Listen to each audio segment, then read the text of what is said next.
বলছি পুলিশের ভূমিকা নিয়ে এর আগে মমতা বন্দ্যোপাধ্যায় প্রশ্ন তুলেছেন, আপনিও আজকে তুললেন। কোথায় কোথায় পুলিশ এই ভূমিকা যেটা দেখছেন আপনার খারাপ লাগছে, বা দমন পীড়নের নীতি চালাচ্ছে তৃণমূল কর্মীদের উপরে? দেখুন, বলাটা তৃণমূল কর্মী পরের কথা, সাধারণ মানুষের উপরে এমন কিছু ঘটনা ঘটছে যাতে আমরা কিন্তু খুব ক্ষিপ্ত। আমরা সাধারণত কি এতদিন দেখে আসছি যে মানুষ পাবলিক রিপ্রেজেন্টেটিভের উপরে ক্ষুব্ধ হয়, তাদের ভূমিকায় ক্ষুব্ধ হয়, কিন্তু আমি যেহেতু খুব গ্রাসরুট লেভেলে কাজ করি, বুথে নেমে কাজ করি, মানুষ কিন্তু পুলিশ প্রশাসনের উপরে ক্ষিপ্ত। বিরোধী রাজনৈতিক দলের হয়ে পুলিশ কাজ করছে বলে দেখুন, আমরা পুলিশ এখানে বিরোধী বা স্ববিরোধী নয়, পুলিশ প্রশাসন নিউট্রাল কাজ করবে এবং সাধারণ মানুষের কথা শুনবে, যেটা লিগাল সেই কাজটা করবে। এখানে বিরোধী বা আমরা পুলিশের কাছ থেকে কোনোদিন, আমি ব্যক্তিগতভাবে কোনোদিন একটা কোনো ইস্যু নিয়ে ফাইনাল উল্টার চেষ্টা করিনি কোনোদিন, এবং ইললিগাল কাজকে সমর্থন করিনি। কিন্তু যেভাবে আজকে সাধারণ মানুষ পুলিশের বিরুদ্ধে কথা বলছে, আমরা বিভিন্ন বুথে গিয়ে যেভাবে শুনতে পাচ্ছি এবং যেভাবে অ্যাকশন নিচ্ছে, তাতে কিন্তু আমি একজন এমএলএ হিসেবে আমি ভীষণ অসন্তুষ্ট। কারণ মানুষকে সুস্থ প্রশাসন তুলে দিব, এটাই হচ্ছে আমাদের নৈতিক দায়িত্ব এবং কর্তব্য। মানুষ যদি পরেশান হয় তাহলে আমরা চুপ থাকতে পারি না। আমি আপনাদের মাধ্যমে আমি অনেক সব জায়গাতে সব লেভেলেই বলার চেষ্টা করেছি।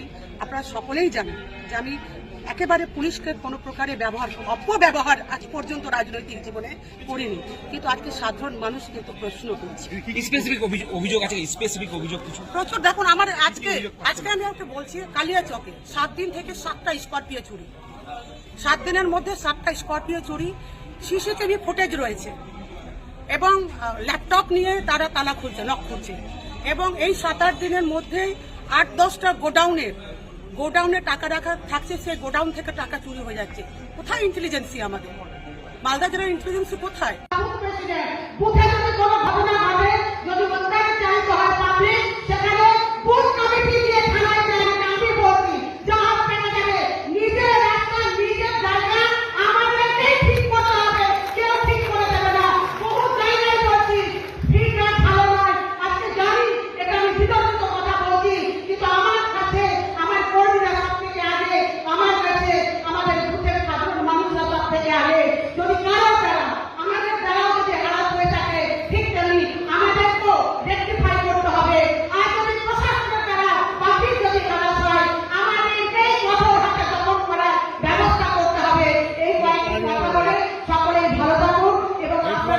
সুযোগ্য নেতৃত্বে আগামী দিনে আমরা বাংলার মুখ্যমন্ত্রী মমতা ব্যানার্জির আশা পূর্ণ করতে পারবো এবং আমরা 12টা সিটি আগামী দিনে যেন দিদির হাতে তুলে দিতে পারি।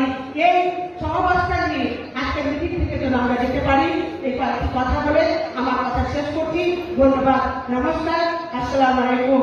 মমতা ব্যানার্জি জিন্দাবাদ, অভিষেক ব্যানার্জি জিন্দাবাদ। সবাইকে রমজান মোবারক। ধন্যবাদ।